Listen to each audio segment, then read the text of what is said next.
Welcome to Learning to Sleep a New Way. This course is all about getting started with nighttime postural care for people living with disability and their direct supporters.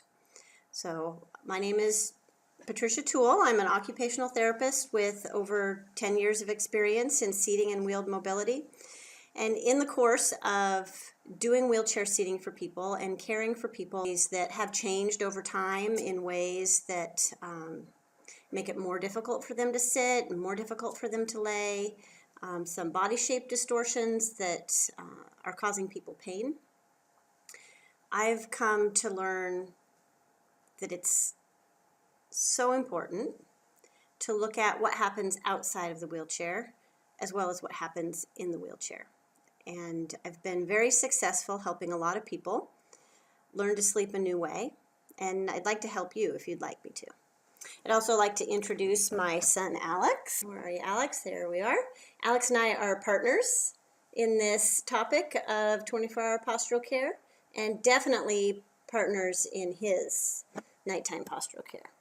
Who is this course for? Is this course for you? This course is for you if you're a person who needs support to sit in your wheelchair or stand. You maybe if you have a custom seat, you have lateral supports, you use seat belts. If you are a person who needs help to reposition in bed at night, you need to call out and have whoever's supporting you come in and help you get comfortable again. Or you get in a comfortable position, but the supports don't stay put, and you find yourself in an uncomfortable position in the middle of the night. This course is also for you if you are a person who is a direct supporter of someone that these things are true for, and your sleeper is willing to try something. Learning to sleep a new way. If you're considering learning to sleep a new way, I can't encourage you strongly enough to respect your own uniqueness. Respect the uniqueness of you. Your bedroom and your bed at night is a very intimate space. And so to even consider trying something new necessitates a huge amount of respect. Respect for yourself, and that you know what you're comfortable with, and you know how much change and at what rate you're willing to change. I heard your agreement, Alex.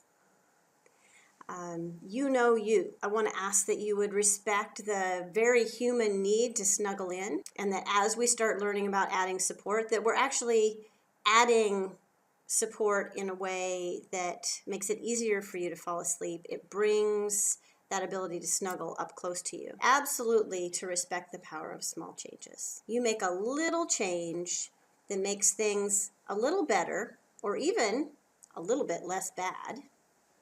Over time, that's going to lead to your body being more flexible, your body shape not getting worse as fast, not getting worse at all, even getting better. But small changes over time are super powerful, especially when you think that we're not multiplying this by 60 minutes once a week. This isn't physical therapy that you go to for a half hour, an hour once a week.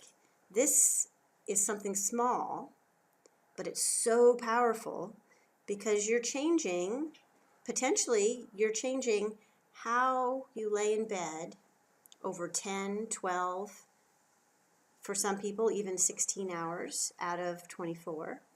And so if you make a little change, that can make a big difference in less pain, a big difference in greater flexibility, a big difference in a body. Absolutely have to understand how the person that you support communicates contentment and discomfort. When we're in bed, people might not have their communication device. They might not have their word board. The assistive technology that people have when they're up and properly supported and in their chair, a lot of times people don't have access to those same powerful communication methods when they're in bed. So if you're even going to consider doing this, please, I can't urge you strongly enough, before you start, make sure that you understand, what does comfortable look like? What does uncomfortable look like? And even how do you communicate, well, this is new and different, and I don't know if I'm going to like it, but it doesn't actually hurt. So I'm willing to try it, but don't leave me this way all night.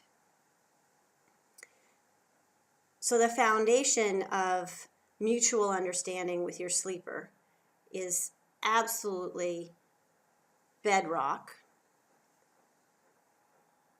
starting place if you're going to consider learning to sleep a new way. Thanks for being here with us today. The next lesson will begin to bring you. Each is a step in the process of learning to sleep a new way. Each lesson will be, so step 1 is to respectfully observe.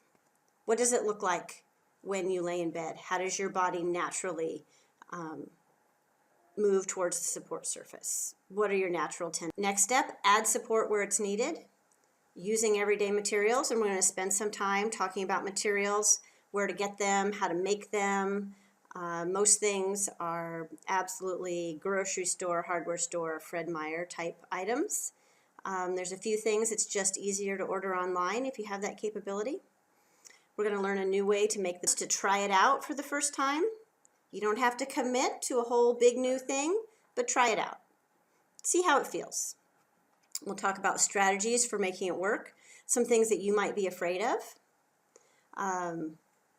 some things that I was afraid of before I started, some ways that Alex encouraged me.